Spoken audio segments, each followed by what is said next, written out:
ये मेरा ख्वाहिश है। मैं लोगों को संबोधित करूं, कुछ बताऊं, कुछ समझाऊं, अपना एक्सपीरियंस बताऊं, किस में पेन मिलता है, किस में प्लेजर मिलता है, लोग किस तरह से बौखला जाते हैं, लोग किस तरह से काम को कर गुजरना चाहते हैं, लोगों में ललक होता है, जुनून होता है, एक स्पार्क होता है उनके आँखों में, कुछ कर गुजरने का, कुछ कर जाने का।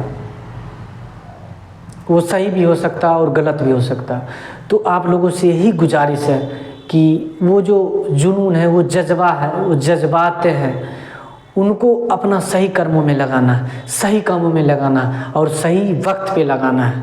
नहीं तो बाबू बहुत ही परेशानी होने वाला है। समस्या पहले आता है, सुझाव बाद में आता है। अगर समस्या ना हो तो सुझाव भी नहीं होगा। काहे कि कोई काम होगा तभी तो कोई काम करेगा। कोई काम हमेशा किसी की आवश्यकताओं से पूरा होता है, किसी की आवश्यकताओं से उत्पन्न होता है। समस्या कितनी भी बड़ी हो, उसका सॉल्यूशन हमेशा सटीक और शॉर्ट होना चाहिए। कहा जाता है गरीबी की आड़ में सुंदरता जो होती है ना, बर्बाद हो जाती है। हमेशा गरीबी की आड़ में सुंदरता का बर्बाद होना तय हो जाता है, क्योंकि उसका माहौल ख़राब रहता है, उसका सिचुएशन ख़राब रहता है, उसके आस पड़ोस के लोग ख़राब होते हैं। ख़राब होने का मतलब उसका सोच, संकीर्णता, गंदगी, जिसके कारण उसकी सुंदरता को, उसकी सौंदर्य को बर्बाद होने से कोई नहीं रोक सकता और बर्बाद हो ही जाता है। हमने अक्सर देखा है इस दुनिया में जितना भी सुंदर चीज़ें हैं, जो भी सुंदर दिखने योग्य हैं, उसका हमेशा उसका शोषण करते हैं, जमकर मजा लेते हैं, चाहे कुछ भी हो। पर जो खराबें दिखती हैं पर अंदर से होती नहीं हैं, उनका ना तो शोषण होता है ना तो दोहन होता है, और वो सुकून भरा ज़िंदगी जीते हैं।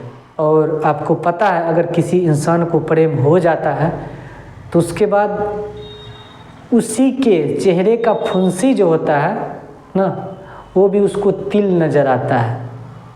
यानी अगर प्रेम हो जाए तो आपको पूरा दुनिया अच्छा लगने लगता है। अगर किसी ने अगर आपको चीट किया है, चाहे धोखा दिया, बदतमीजी किया है, तो पूरा दुनिया ही आपको ख़राब लगने लगती है। तो बाबू सुंदरता जो होती है देखने वालों की आंखों में होती है, उनके सोच में होती है, ना कि सच में वाकई सुंदर है। अगर सच देखा जाए, चाहे भ्रम हो चाहे सत्य, सही से अगर हर किसी के साथ ट्रीट किया जाए, केयर किया जाए, तो हर एक चीज़ इस दुनिया में सुंदर ही सुंदर है, सत्य ही सत्य है, और नहीं तो सब सत्य है। कहते हैं कि इस दुनिया में सिर्फ मृत्यु ही सत्य है। हम कहते हैं सब असत्य है, सिर्फ ब्रह्म आत्मा ही सत्य है। उसको एनर्जी भी कह सकते हैं, पावर भी बोल सकते हैं। ये तो छोटा सा शब्द हो जाएगा।